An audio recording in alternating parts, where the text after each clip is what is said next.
Hey everybody, so I never watched Hannah Montana as a kid. I wasn't a Disney Channel child in general, I was a bit too refined for that. Recently though, I've been watching a lot of Disney Channel films, and I stumbled upon Hannah Montana, the movie. For those who really don't know, Hannah Montana is about a teenage girl, Miley Stewart. It seems like she's just sort of an average kid, but secretly she moonlights as Hannah Montana, an extremely successful pop star. The movie takes place after the show, and it's about Miley reconnecting with her country girl roots.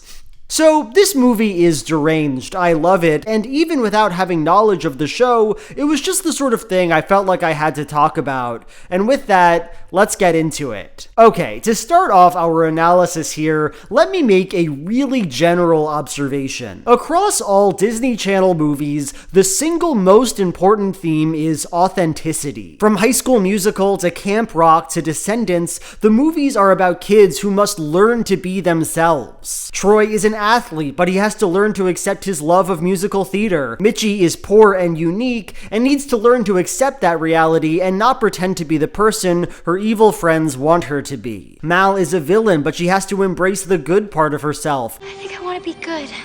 You are good. How do you know that? Kids are preoccupied, perhaps more than the general population is, with the ways they are special, preoccupied with their friend groups, preoccupied with their sense of self. And so, there's a certain logic to this privileging of authenticity and identity. But the thing about Hannah Montana the movie is that it takes this theme to a genuinely confusing, almost nonsensical place. At the beginning of the movie, Miley commits a fairly minor social transgression. She's late to her friend's party because she's busy fighting with Tyra Banks, and since she has to rush, she comes to the party in her Hannah Montana character and steals all the attention away from her friend. That's bad, you know, that's not a nice thing to do, but it is a mistake. There's no reason to think she's gonna start doing this all the time. But Miley's father, Billy, takes this event as an extreme red flag. When Miley goes on a private jet to attend an award show, he hijacks the plane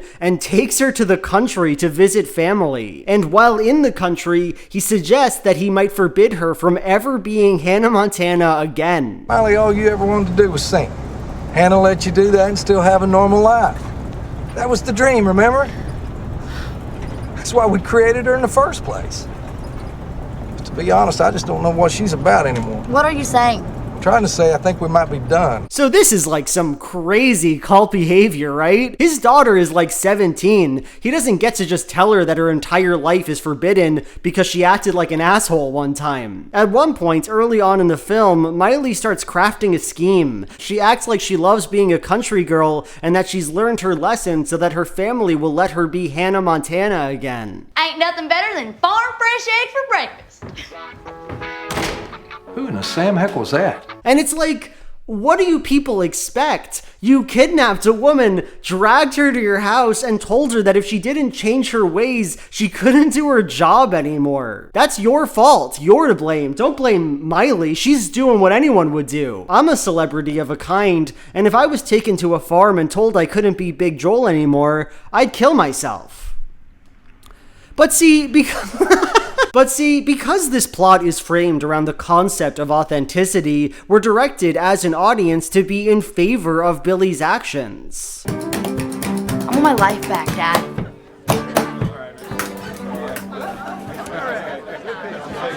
Sorry.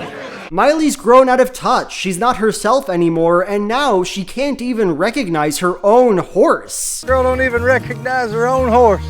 Now that truly is sad. She needs to be forced onto the farm so she can correct her sinful ways. And any action she might take against this process is just further proof of her own falsity and backhandedness. Just look at Billy's face when Miley performs the dazzling hit number Ho Down Throwdown. Pop it, lock it, polka dotted, country fighting, hip hop. He's so disgusted, it's wild to look at. Nowhere is this movie more strange though than with its love interest, Travis Brody. So to start off here, this guy is maybe the least endearing love interest I have ever seen in my life. I guess I had a pretty big crush on you back then, but don't worry about it.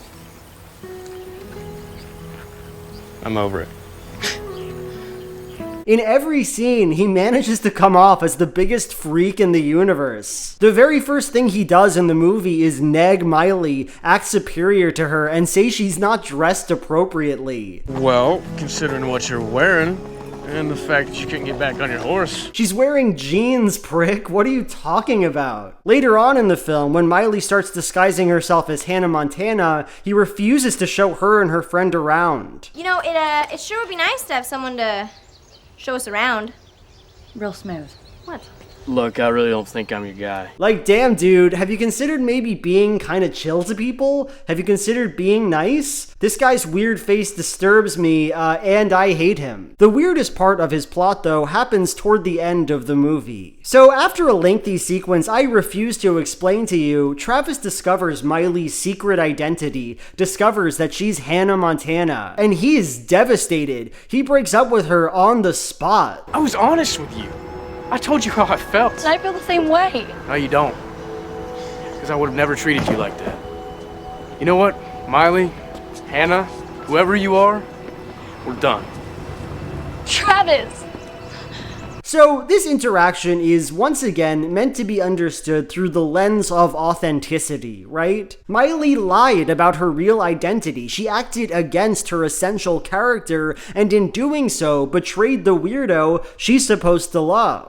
But none of it adds up, like, at all. Imagine being a teenage boy. You have a crush on a girl and she likes you back. You've been chilling for like a week and it seems fun. But then you discover her dark secret. She's actually a fabulously wealthy and talented pop star who everybody loves. Wow, what a catastrophe. What a betrayal. Miley having this alter ego makes her really fake and gross, I guess. It makes my boy Travis sick to his fucking stomach. This conflict is so weird and illegible is my point. Like, why is he so mad? And this all leads me to the conclusion of Hannah Montana the movie. So, Hannah puts on a show. She starts singing the genuinely super fun song Rockstar. But then she stops and says she can't do it anymore. I can't do this. Hannah Montana was part of her life, but she has to be honest now, particularly with the people here in her hometown. I've loved being Hannah, but I just don't think I can do it anymore. At least not here, not with you guys. See, this is home. This makes sense. It is, in essence, what the entire film is leading to. After all, Hannah Montana is consistently framed as negative by the story. The false identity Miley is too wrapped up in, the persona distancing her from her roots, the lie that separates her from her horrible boyfriend. The film is saying one thing and one thing clearly. Authenticity is good, and Hannah Montana is deeply inauthentic.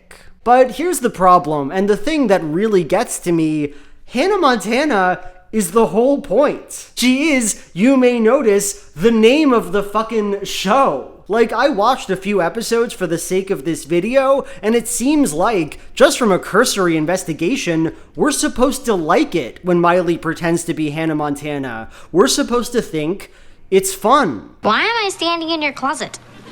Because behind my closet is my closet. She is, and I can't emphasize this enough, getting the best of both worlds. Given this, it's weird to write a movie that essentially spits on its own beloved concept. So what happens? Where does the story go from here? Well, it just kind of comes apart at the seams. Miley makes her whole speech about how she can't be Hannah anymore, and then a little girl stands up and is like, but you should keep being Hannah Montana. We like Hannah Montana. Please be Hannah. We'll keep your secret. And then everyone's like, yeah, Hannah Montana's based. You shouldn't be so worried. Just rock out, girl, and be Hannah Montana. We don't want to see Miley Stewart. Get back into costume and just jam out, Hannah. Hannah.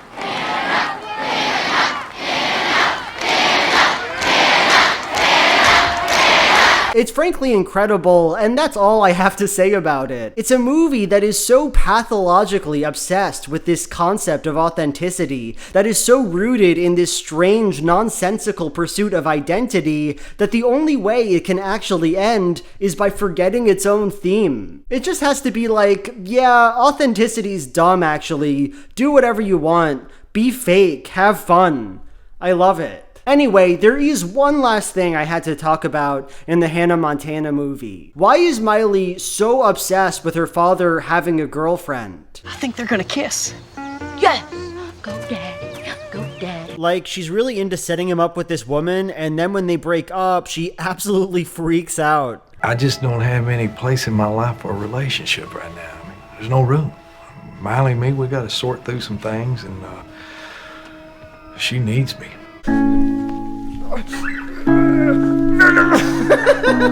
Is that normal? It doesn't feel normal to me. It feels like classic freak cinema.